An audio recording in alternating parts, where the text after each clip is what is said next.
Hey guys, Guwahatiৰ পৰা requirement কাৰণে notification আহিছে। যদি আপুনি ভাবি আছে গুৱাহাটীত আপুনি আপোনাৰ নিজৰ career start কৰিব, তেতিয়াহ'লে এইটো ভিডিঅ' আপোনাৰ কাৰণে বহুত important হ'ব গৈ আছে। এইটো requirementত আপুনি apply কৰোঁতে কোনো ধৰণৰ application fee payment কৰিব নালাগে আৰু selection processত আপুনি কোনো ধৰণৰ written examination attempt কৰিব নালাগে। এইটো requirementৰ যিটো job location দি আছে, গুৱাহাটীৰ লগতে আপোনাৰ multiple locationত আছে vacancy খিনি আপুনি apply কৰিব পাৰিব। Total post দি আছে আপুনি 225 postত apply কৰিব পাৰিব। যদি আপুনি ইন্টাৰেষ্টেড হয়, এইটো ভিডিঅ' কমপ্লিট চেক কৰিব। এইটো ৰিকুৱাৰমেণ্ট ৰিগাৰ্ডিং কোনো ধৰণৰ কুৱেশ্যন থাকিলে ভিডিঅ'টোৰ কমেণ্ট ছেকশ্যনত কমেণ্ট কৰি দিব। উইদিন 48 আৱাৰ্ছৰ ভিতৰত আপুনি আমাৰ টিম জব এলাৰ্ট ডেস্কৰ পৰা আপুনি ৰেছপন্স পাব। আহক দেৰি নকৰি আজিৰ ভিডিঅ'টো আৰম্ভ কৰোঁ। এতিয়া চাই লওক যিটো ৰিকুৱাৰমেণ্ট আহিছে তাৰ অৰ্গেনাইজেশ্যন ডিটেইলছখিনি। কোম্পানী নেম দি আছে আদানী পাৱাৰ লিমিটেডৰ পৰা আহিছে নটিফিকেশ্যনটো। প্ৰজেক্ট দি আছে থাৰ্মেল পাৱাৰ প্ৰজেক্টত আপুনি এপ্লাই কৰিব পাৰিব। ৱৰ্ক লোকেশ্যনটো গুৱাহাটী, চাপাৰ, ধুবুৰী, আছামত হ'ব। লগতে আপোনাৰ যিটো ইন্টাৰভিউ লোকেশ্যন এইটো গুৱাহাটীত হ'ব। আপুনি ইন্টাৰভিউ এটেম্প কৰিব লাগিব গুৱাহাটীত আহি কিনে।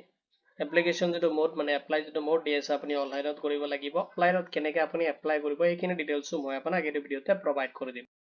এতিয়া চাই লওক টোটেল ভেকেঞ্চি। টোটেল আপুনি এপ্লাই কৰিব পাৰিব 225 ভেকেঞ্চিছৰ কাৰণে আহিছে নটিফিকেশ্যনটো আৰু ডিফাৰেণ্ট ডিপাৰ্টমেণ্ট ৱাইজ আপোনাৰ ভেকেঞ্চিখিনি category wise discipline wise divide কৰি দি আছে। য'ত আপোনাৰ electrical site execution and construction য'ত আপুনি 55 পোষ্টত এপ্লাই কৰিব পাৰিব।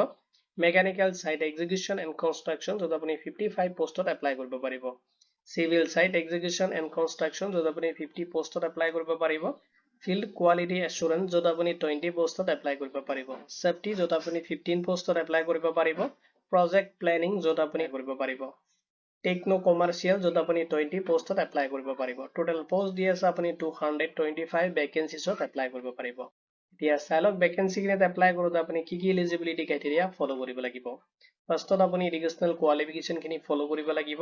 এতিয়া চাই লওক যিটো আপোনাৰ কোৱালিফিকেশ্যন থাকিব এইটো আপুনি যিকোনো ৰেকগনাইজ ইউনিভাৰ্চিটি বা ইনষ্টিটিউশ্যনৰ পৰা কমপ্লিট কৰিব লাগিব। তেতিয়া আপোনাৰ যিটো ডিগ্ৰী হয় এইটো ভেলিড বুলি কেলকুলেট কৰা হ'ব।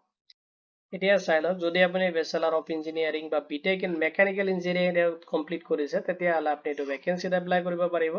যদি আপুনি বেচেলাৰ অফ ইঞ্জিনিয়াৰিং বা বিটেক যদি আপুনি ইলেক্ট্ৰিকেল ইঞ্জিনিয়াৰিঙত কমপ্লিট কৰিছে তেতিয়াহ'লে আপুনি এপ্লাই কৰিব পাৰিব।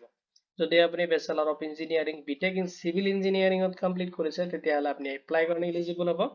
যদি আপুনি ডিপ্ল'মা কৰিছে ইন মেকানিকেল ইলেক্ট্ৰিকেল আৰু চিভিল ৰিলেটেড তেনেকুৱা ইঞ্জিনিয়াৰিং ৰিলেটেড কোনো ধৰণৰ ডিপ্ল'মা আপুনি কমপ্লিট কৰিছে তথাপি আপুনি এইটো ভেকেঞ্চিত এপ্লাই কৰিব পাৰিব। লগতে যদি আপুনি কোনো ধৰণৰ চেফটিৰ ওপৰত ডিপ্ল'মা কৰিছে তথাপি এপ্লাই কৰিব পাৰিব।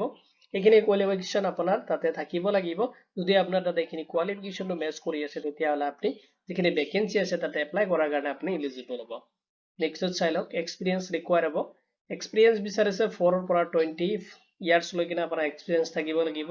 আৰু এক্সপিৰিয়েঞ্চটো আপোনাৰ পাৱাৰ ছেক্টৰত থাকিলে আপোনাৰ পোষ্টটো বিচাৰিছে। যদি আপুনি পাৱাৰ ছেক্টৰত তেনেকুৱা আপুনি কাম কৰিছে লগতে আপুনি প্ৰেফাৰেঞ্চটো বেছিকৈ পাব যদি আপুনি ক্ৰিটিকেল এণ্ড ছুপাৰ ক্ৰিটিকেল যিটো থাৰ্মেল পাৱাৰ প্লেণ্ট প্ৰজেক্টৰ যদি এক্সিকিউশ্যনত আপুনি কাম কৰিছে বা তেনেকুৱা এক্সপিৰিয়েঞ্চ আছে তেতিয়াহ'লে আপুনি এইটো ভেকেঞ্চিত প্ৰেফাৰেঞ্চটো বেছিকৈ পাব।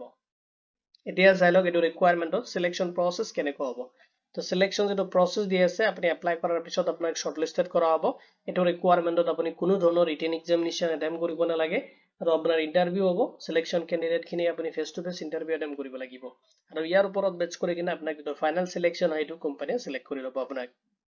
এতিয়া চাই লওক কেনেকৈ আপুনি এপ্লাই কৰিব। যদি আপুনি ইণ্টাৰেষ্টেড হয় তো ফ'ল' কৰিব লাগিব আপোনাৰ এপ্লাই প্ৰচেছখিনি। তো ফাৰ্ষ্টত যিটো অফিচিয়েল নটিফিকেশ্যন আহিছে ৰিকুৱাৰমেণ্টৰ কাৰণে পোষ্টাৰটো তাতে আপুনি এটা QR কোড পাই যাব আৰু ষ্টেপখিনি আপুনি ফ'ল' কৰিব লাগিব। ফাৰ্ষ্টত আপুনি QR কোডটো স্কেন কৰিব লাগিব আৰু লিংকটোত আপুনি যাই কিনে তাৰ মোবাইল ফোনত আপুনি অপেন কৰিব লাগিব। যিটো লিংক থাকিব সেইটো লিংক অপেন কৰি কিনে আপোনাৰ এপ্লিকেশ্যন ফৰ্মটো আপুনি ফিল আপ কৰিব লাগিব য'ত আপোনাৰ ৰিকুৱাৰমেণ্ট ডিটেইলছখিনি আপুনি ফিল আপ কৰি কিনে আপোনাৰ এপ্লিকেশ্যনটো ছাবমিট কৰিব লাগিব।